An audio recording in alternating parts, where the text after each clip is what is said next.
In October of 1962, the world was 18 minutes away from ending forever. The Cold War had reached its breaking point. American nuclear missiles surrounded the Soviet Union. Soviet missiles sat just 90 miles from Florida. Both sides had their fingers on the button. All it would take was one mistake. Far from the speeches and the headlines, deep beneath the Atlantic Ocean, a Soviet submarine, B-59, was running silent. It had been underwater for days. The air was thick. The heat was unbearable. The crew was exhausted. Above them, U.S. Navy destroyers had found the sub. They began dropping depth charges. Small explosions. Warning signals? But the Soviet crew didn't know that. Cut off from Moscow. No radio contact. No updates.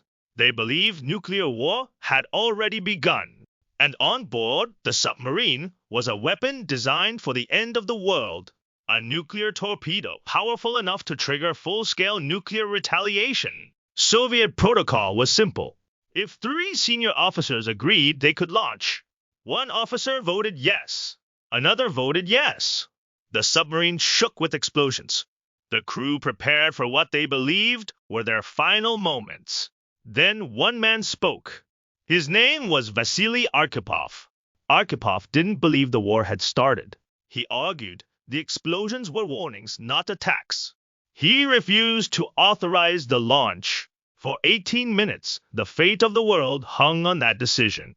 Finally, the submarine surfaced. There was no war, no nuclear exchange, no end of civilization. History never noticed. But humanity survived because one man chose restraint over annihilation.